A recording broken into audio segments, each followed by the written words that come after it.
Vamos falar sobre pressão alta na gestação, o que eu tenho que fazer, quais são os exames necessários, quais são os cuidados que essa gestante precisa ter. Gravei um vídeo para falar sobre isso. Vamos lá?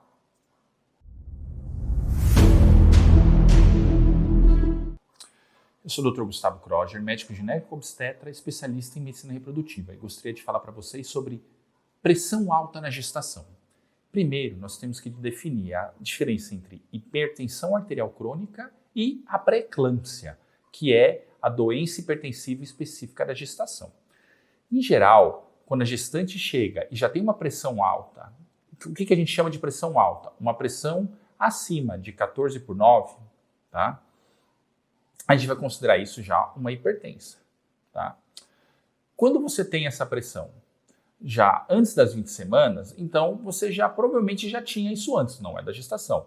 Em geral, a pressão alta da gestação acontece depois das 20 semanas, porque acontece por mecanismos distintos, tá? A hipertensão arterial crônica acontece por problemas circulatórios, renais, entre outras coisas. Muitas vezes a gente nem consegue definir uma causa específica, porque 90% da hipertensão arterial crônica é o que a gente chama de essencial. Ela simplesmente, a sua pressão sobe e a gente faz vários exames e não identifica a causa, tá? Provavelmente uma rigidez dos vasos, algumas coisas que não aparecem nos exames habituais. Agora, quando você tem a pré-eclâmpsia, o que é a diferença da pré-eclâmpsia? Quando a placenta ela vai grudar no útero da mãe, tá? Ela tem essa placentação, tem uma modificação da circulação materna. E tá? Uma má adaptação dessa placentação resulta numa pré-eclâmpsia, que é esse aumento da pressão durante a gestação. São mecanismos distintos. Por isso que quando sai a placenta, acaba o parto, se resolve.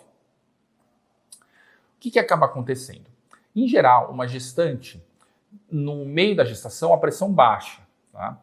Depois das 20 semanas, essa pressão volta a normalizar. E se essa pressão subir, o que a gente vai fazer?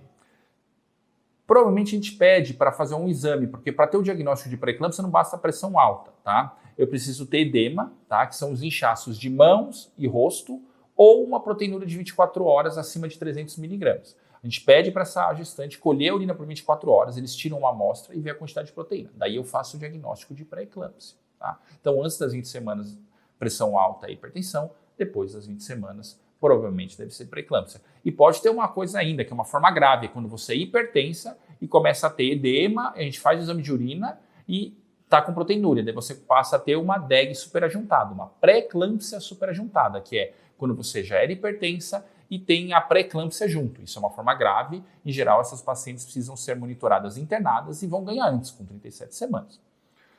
Na pré-eclâmpsia leve, quais são os critérios para você considerar uma pré-eclâmpsia leve?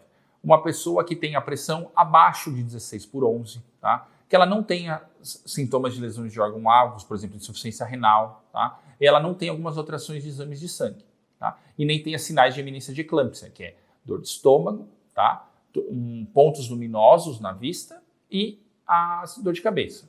Então, numa pré-eclâmpsia leve, você acaba acompanhando essa pessoa ambulatoriamente, tá? Pede para ela fazer repouso, tá? E, eventualmente, entra com antihipertensivos. A gente acaba tendo 3 classes de antihipertensivos. A gente entra primeiro com metildopa, depois com pindolol e, por último, clonidipino. A partir do momento que você tiver que usar 2 medicações, já é quase que um critério de você ter que ser monitorado e internado. Já é um caso um pouco mais complicado. E também você vai precisar fazer um segmento de ultrassom um pouco mais detalhado.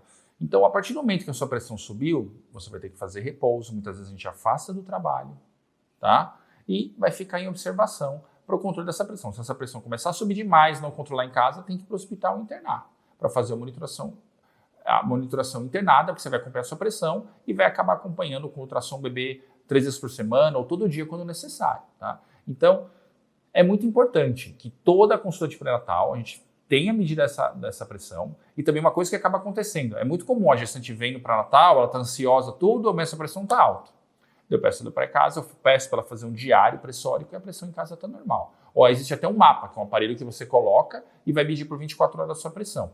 Então, a gente tem que saber separar se é uma pressão alta mesmo ou é o que a gente chama de hipertensão do jaleco branco, que é uma coisa muito comum. Vocês chegam ansiosos no médico e acaba subindo a pressão.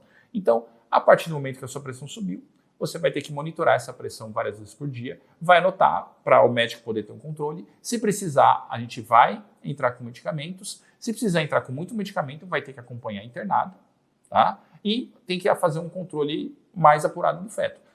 O fato de você ter hipertensão ou pré-eclâmpsia não significa que você não possa ter um parto normal. Claro, no parto normal vai ter que ter alguns cuidados específicos, tá? Em geral, se estiver bem controlado, dá para chegar praticamente até as 40 semanas. Quando você tem uma pré-eclâmpsia grave, tá?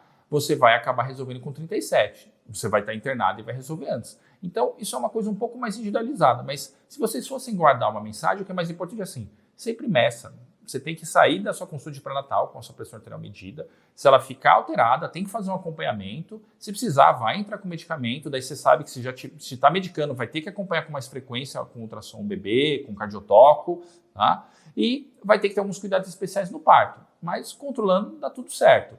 E tem que controlar mesmo, porque uma das principais causas de mortalidade materna é a pré-eclâmpsia. Vamos falar assim, por que a gente chama de pré-eclâmpsia? O que é eclâmpsia? Eclâmpsia é quando você convulsiona, a sua pressão sobe e você convulsiona. E daí tem problemas de risco para a mãe e do bebê. Por isso que quando só a pressão está alta, a gente chama de pré-eclâmpsia. Quando você teve aqueles sinais de dor de estômago, dor de cabeça e pontos luminosos, turbação visual, é a eminência de eclâmpsia que pode convulsionar. Então tem que controlar bem. Interna, sulfato, faz uma série de coisas. O que eu gostaria de que vocês lembrassem? Controla a pressão, faz seu pré-natal direitinho e não esquece de fazer as coisas que são essenciais, que vai fazer que você pode controlar. Por exemplo, uma dieta com pouco sódio. Se você é hipertensa, fazer atividade física é interessante. Se você tem pré-eclâmpsia, você tem que fazer repouso. São cuidados distintos e vai acompanhando direitinho o seu pré-natal. Espero ter ajudado um pouco vocês. Obrigado por ter me escutado.